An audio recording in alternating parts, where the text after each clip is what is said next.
Are we funding our own demise by allowing these wealthy environmental NGOs to sue to block every project that contributes to the bettering of American lives?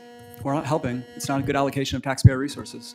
Well, then what I mean by that is not only the construction of infrastructure and power to meet our ever-growing demands, but in your Walton Lake example, they actually targeted a public safety project, which is just stunning to me and tells you how morally and ethically corrupt these organizations. This may look like a routine committee exchange about legal fees, but it's actually a warning about how procedural systems can quietly reshape national priorities.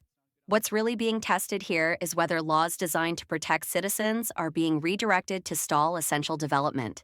This raises broader questions about accountability, transparency, and who ultimately benefits when litigation becomes a first resort rather than a last. In this video, we'll break down how federal rules, court incentives, and institutional loopholes collide, and what that means for democratic oversight and responsible governance. Ms. Hageman is now recognized for 5 minutes. Thank you. The EAJA was intended to combat federal overreach and wrongdoing, primarily by shifting the costs of litigation away from veterans, Social Security recipients, and small businesses. Due to the EAJA application to nonprofits and misapplication of the special factor exception to the fee cap, combined with environmental laws like NEPA and ESA, today it funds the lawfare of environmental NGOs.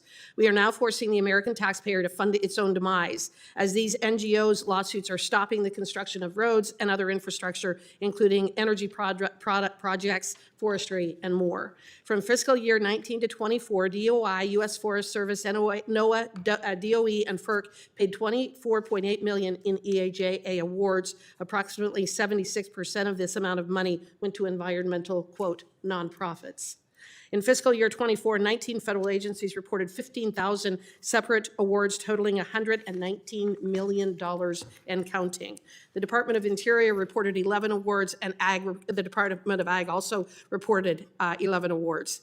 When looking at the EAJA reporting over the last few years, Social Security and the VA continue to report the highest payout, which makes sense because that's why the EAJA was created in the first place. But over the last several years, the Departments of Interior and Agriculture are at the top of this list, and we're in the top 5 highest paying agencies over the last 2 years. Mr. Joseph, are we funding our own demise by allowing these wealthy environmental NGOs to sue to block every project that contributes to the bettering of American lives? We're not helping. It's not a good allocation of taxpayer resources. Well, then what I mean by that is not only the construction of infrastructure and power to meet our ever-growing demands, but in your Walton Lake example, they actually targeted a public safety project, which is just stunning to me and tells you how morally and ethically corrupt these organizations are. Money is everything to them, and community is nothing. What were the costs that this dilatory legal tactic ultimately add to the project for the agency? What were the additional costs associated with that lawfare? Well, it was at least $200,000 in the EJA attorney fee to the nonprofit. And then there's the unknown costs. And this is what EJA doesn't track, right? It doesn't track the cost to the department. It doesn't track the cost to the Department of Justice to defend the project. It doesn't tabulate the cost of the delay from proposing the project in 2015 to implementation in 2025. What is that cost to the taxpayer? We don't know. Well, and these inflated EAJA awards granted at the lower court are never returned. In other words, even if the case is ultimately overturned on appeal, oftentimes these NGOs are able to keep those fees, aren't they? They did in this case. And just to highlight a timeline that is curious to me, they received the EJA fee in 2018. They challenged the project in 2020. They went to the Supreme Court in 2023. How do you pay for those expensive legal bills from a nonprofit organization in Eastern Oregon? Well, I think that there are a lot of questions that should be asked about how this money is being paid and to what organizations. This committee is also prioritizing judicial review reforms in laws such as NEPA and the ESA. Would closing loopholes that flood the courts with litigation from environmental NGOs also help curb the scope of EAJA fines? Yes, it would really force folks to look at litigation as the absolute last resort, not the first tool in the toolbox. One of the things that I found as a practicing attorney and as a water and natural resource attorney in other states is that courts oftentimes will grant EAJA funds to one side of the aisle, but not the other. I won the Wolf lawsuit in Wyoming after 15 years of litigation, filed the first time in 2002, ultimately won in the Circuit Court of Appeals here in Washington, D.C. in 2017. I did most of that work pro bono. I actually sought EAJA funds of $35,000 after 15 years of litigation. and my request was rejected. Yet in almost every single case where I was up against an environmental group or Earth Justice, which is so terribly misnamed, going up against those organizations, they received $3 and $4 and $500 an hour, not just costs, but $3 and $4 and $5 and $600 an hour for the work that they did. I think that the EAJA has been fundamentally abused for years, and I think that it has absolutely funded the demise of our ability to produce and create projects here in the United States. It has affected our ag industry, it's affected our logging industry, it has affected our oil and gas and other energy industries. It has been abused in a way that it is time that it needs to be either completely taken off the books or fundamentally reformed so that it does not continue to cause the damage that it has. Thank you for being here to expose the corruption of the EAJA. The moment that just unfolded in this hearing was not a rhetorical flourish or a partisan soundbite. It was a stark accounting. When Representative Harriet Hageman warned that the American taxpayer is now being forced to fund its own demise, she was not speaking in metaphor. She was describing a documented cycle of money, litigation, and power that has quietly reshaped how federal policy is contested and delayed in this country. Hageman began by returning to the original purpose of the Equal Access to Justice Act. It was meant to protect ordinary Americans, veterans, Social Security recipients, small businesses, from being crushed by the sheer cost of challenging federal overreach. It was supposed to level the field, but what emerged in her testimony was a very different reality. One where that same law has been transformed into a financial engine for well-funded nonprofit organizations that specialize in litigation as a first move, not a last resort.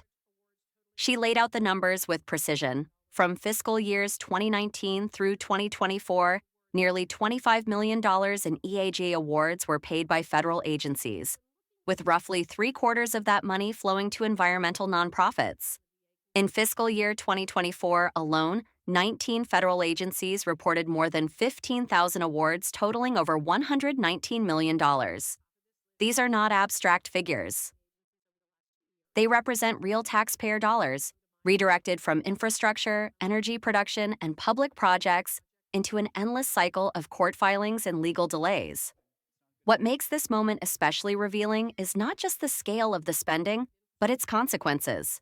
Hageman described projects stalled for years, roads left unbuilt, energy facilities delayed, forestry and resource management projects frozen in time.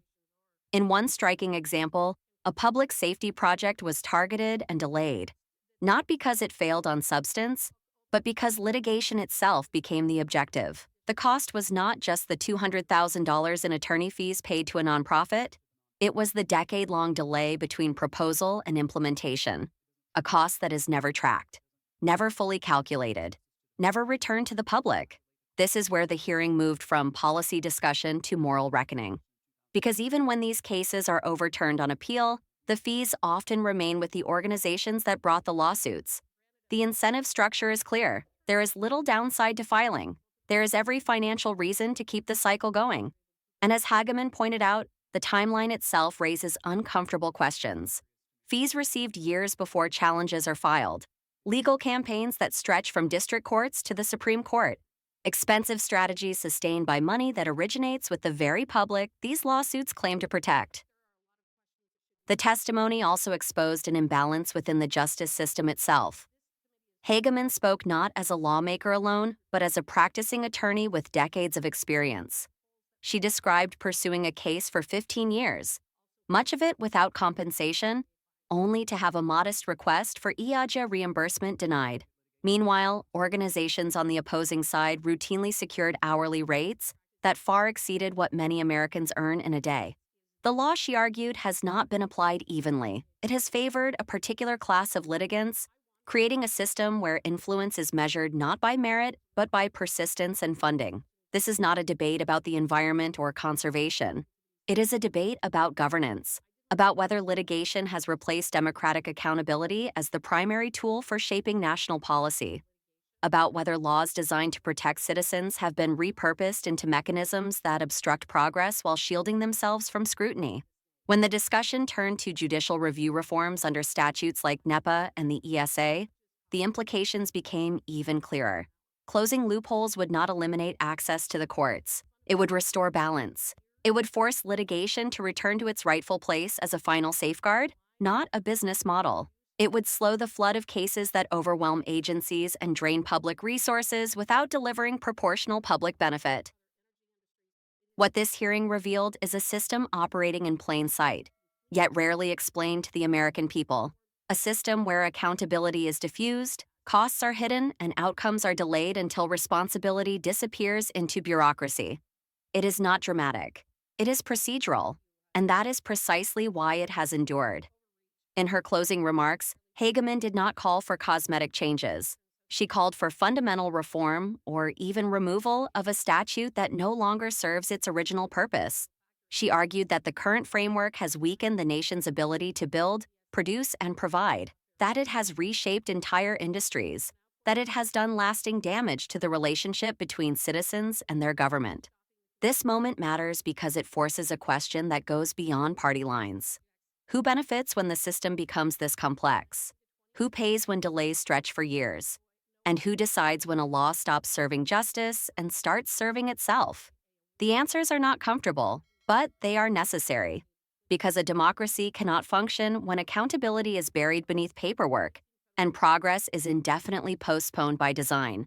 This hearing was not just about fees or filings. It was about whether government still answers to the people who fund it, whether laws still reflect their original intent, and whether reform is possible before the costs become irreversible. If you believe transparency matters, if you believe the public deserves to know how power actually operates, support our work to expose the truth. Subscribe to Liberty Report USA.